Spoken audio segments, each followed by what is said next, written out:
بسم اللہ الرحمن الرحیم۔ خواتین و حضرات، السلام علیکم ورحمۃ اللہ وبرکاتہ۔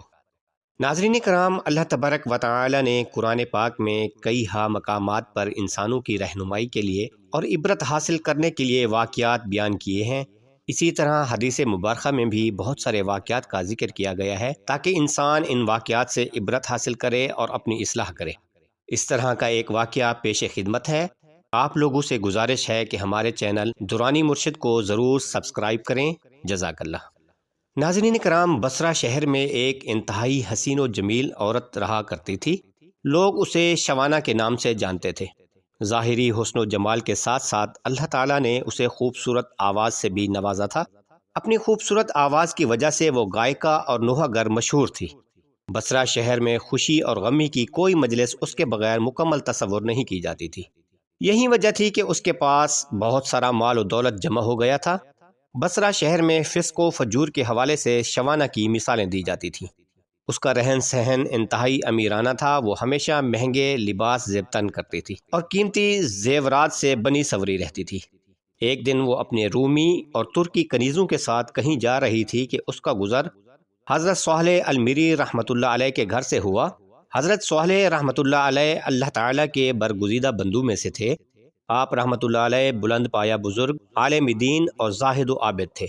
آپ لوگوں کو گھر میں واعظ و نصیحت فرمایا کرتے تھے۔ آپ رحمۃ اللہ علیہ کی واعظ کی تاثیر سے لوگوں پر رقت طاری ہو جاتی اور وہ بڑی زور سے آہ و بکا کرتے اور اللہ کے خوف سے ان کی آنکھوں میں آنسوں کی جھڑیاں لگ جاتی۔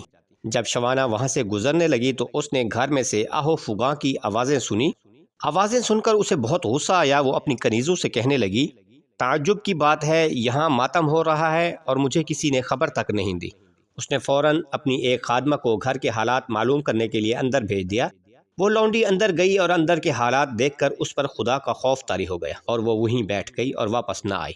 شوانہ نے کافی انتظار کے بعد دوسری اور پھر تیسری لونڈی کو اندر بھیجا مگر وہ بھی واپس نہ لوٹی۔ پھر اس طرح اس نے چوتھی خادمہ کو اندر بھیجا جو تھوڑی دیر کے بعد واپس لوٹ آئی اور بتایا کہ کسی کے مرنے پر ماتم نہیں ہو رہا بلکہ لوگ اپنے گناہوں پر ماتم کر رہے ہیں اور اللہ کے خوف سے رو رہے ہیں۔ شوانہ نے یہ سنا تو ہنس دی اور ان کا مذاق اڑانے کی نیت سے گھر کے اندر داخل ہو گئی۔ قدرت الہیہ کو کچھ اور منظور تھا، لہٰذا جو ہی وہ اندر داخل ہوئی اللہ تعالیٰ نے اس کے دل کی دنیا بدل دی۔ جب اس نے حضرت صالح رحمۃ اللہ علیہ کو دیکھا تو دل میں کہنے لگی، میں نے ساری زندگی بدکاری میں غارت کر دی، اب اللہ تعالیٰ کے غضب سے کیسے بچوں گی؟ اگرچہ وہ بڑا حلیم ہے مگر وہ حیا والا بھی تو ہے، وہ میرے گناہوں سے کیسے درگزر فرمائے گا؟ انہی خیالات سے پریشان ہو کر اس نے حضرت صالح رحمۃ اللہ علیہ سے پوچھا، اے امام المسلمین، کیا اللہ تعالیٰ نافرمانوں اور سرکشوں کے گناہ بھی معاف فرما دیتا ہے؟ آپ رحمۃ اللہ علیہ نے فرمایا، ہاں، یہ واعظ و نصیحت اور وعدے وعیدیں سب اس لیے تو ہیں تاکہ لوگ سیدھے راستے پر آ جائیں۔ اس بات سے اس کی تسلی نہ ہوئی تو پھر کہنے لگی، میرے گناہ آسمان کے ستاروں اور سمندر کی جھاگ سے بھی زیادہ ہیں۔ آپ رحمۃ اللہ علیہ نے فرمایا، کوئی بات نہیں، اگر تیرے گناہ شوانہ سے بھی زیادہ ہوں تو اللہ تعالیٰ معاف فرما دے گا۔ یہ سنا تو اس کے منہ سے چیخ نکل گئی اور رونے لگی۔ اتنا روئی کہ بے ہوشی طاری ہو گئی۔ جب ہوش آیا تو کہنے لگی، یا حضرت، میں ہی شوانہ ہوں جس کے گناہوں کی مثالیں دی جاتی ہیں۔